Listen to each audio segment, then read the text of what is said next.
So God said to me in 2019, He said to me that there are 6 areas of every woman's life that if she can master them, she will become a wow version of herself.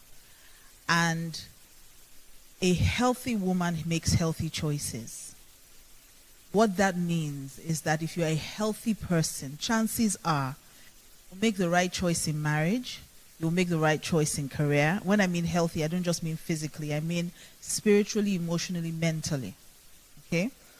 Most of the crises that I've had to deal with as a counselor are people who are unhealthy. When I say they're unhealthy, they don't have a healthy perception of themselves. So they don't have any value for themselves. So they settle for anything that they're given, even crumbs. So if you do not love yourself, you don't know yourself, you would drink anything that is offered to you. So a man who shouldn't be worthy of you, you would make him a king in your life, and he will mess up what you've handed over to him. So the 6 areas that I think every woman really needs to look into. First of all, the first one is your womanhood, your identity as a woman. The second thing is your ministry as a woman. What are you called to do? The third thing is your marriage. The fourth thing is the people who speak your life. Who are your mentors? Who are the people you are mentoring? The fifth one is money. Money. A lot of women make poor choices because they have to stay where the money is. And the last thing is motherhood. So what I'm going to do for you is I'm going to ask you these 6 questions. We're going to talk about them, and then I will let you ask questions that you may have so that I may be able to, deal with specific things. So the first question I'm going to ask you is, who are you? Who are you? And I need you to take maybe a minute to think about that. Who are you when you are not a Mrs.? If we take the Mrs. out of your name, who are you? Who are you if nobody's calling you mommy? Jesus was so clear on this. In fact, he was so clear on it that he wanted the people around him to also be clear about his identity. He asked, who do men say that I am? Because people will try to define you, especially as a woman. This is not what you are supposed to do. I was in a meeting just before we came in, and I was having a conversation with 3 amazing women doing great things. And one of them was saying, I'm not feminist. I'm not interested in fighting to be a man. I love being a woman. I'm very feminine. There's nothing tough about me. I'm very tender. I'm very gentle. And then the other lady said to her, I don't agree that you're not tough. You can't say to me that you're soft. You're tough. It takes being tough to do the things that you do. So don't say that you are all woman. There's something tough like a man. And then I said to her, why do we ascribe being tough to manliness? I think that has been the problem over the years, that we do not want to agree that a woman can be tough. If you've ever been into a labor room and you've pushed a baby out of you, you are tough. And that has nothing to do with being a man. That's a very feminine virtue. Strength.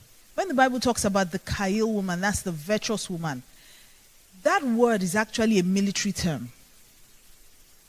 It's like being equipped with everything an army is equipped with. And that's not ascribed to a man, it's ascribed to a virtuous woman.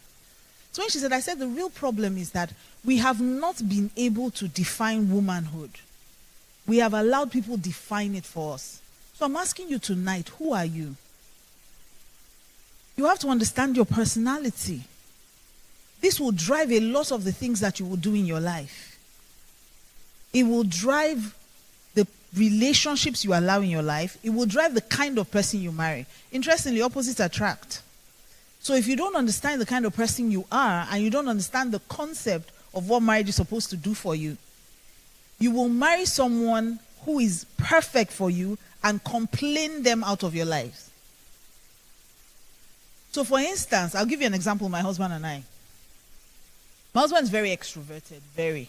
And I'm completely, in fact, when I do psychoanalysis tests, all those tests that tell you your personality, I always come up 100% introverted. 100%. Not 99, not 98. 100%. Which means that I would rather be curled up in my bed right now under a duvet than be with human beings. That's how introverted I am.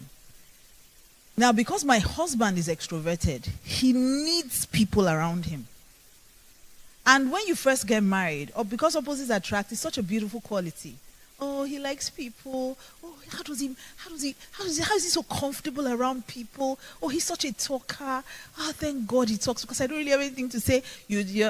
Then a few months after that, opposites start to frustrate. He begins to irritate you. Because why is he so messy?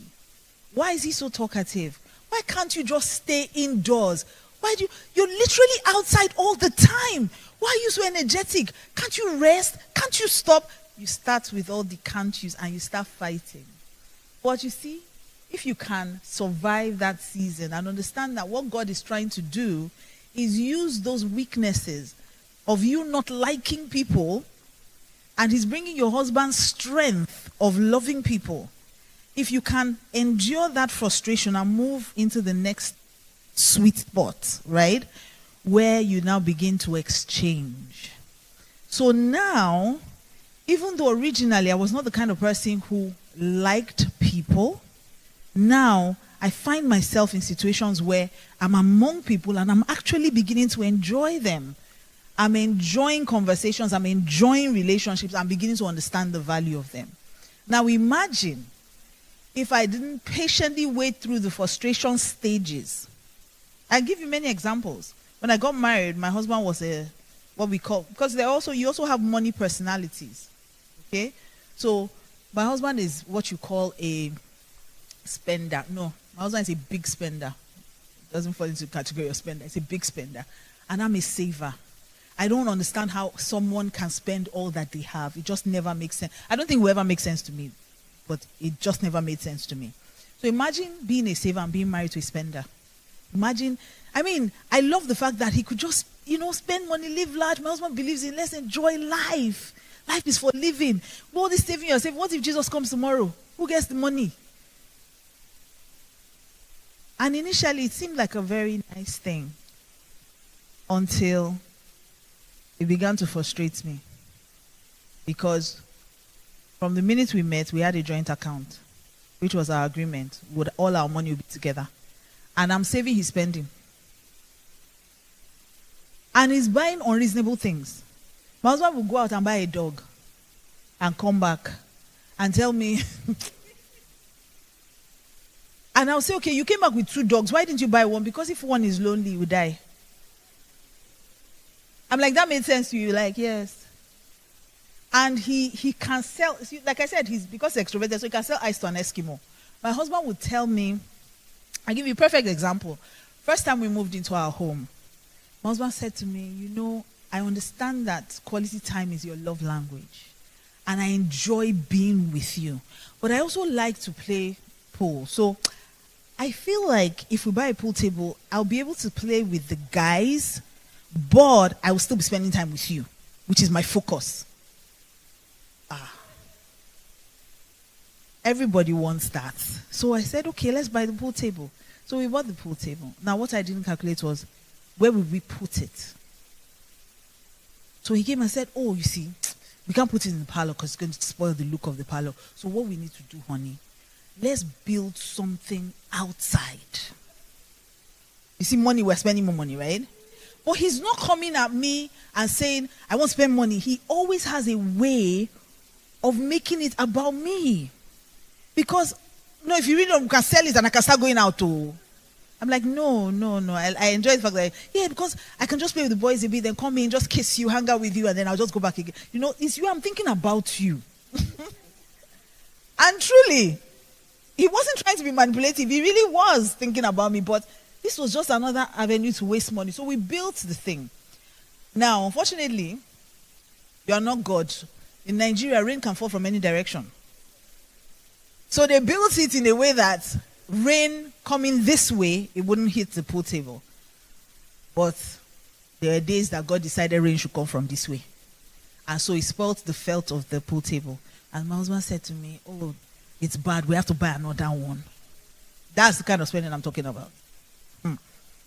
I remember he traveled one day and came. No, he didn't travel. He went somewhere far and came back with a South African boabo and told me he bought the dog because he got a good deal. A good deal compared to what? What were we negotiating for before? And these were the things that I was so shocked by it, that a human being can just live. And then I would say to him, we have to save for the rainy day. And he would say to me, it's God that brings rain, it's God that brings money. Why are we worried? God will take care of the rain and the money. I see the spenders in the room. They said yes, so. But what I realized also was that I had an unhealthy approach to money as well. I would save so much, I wasn't spending anything.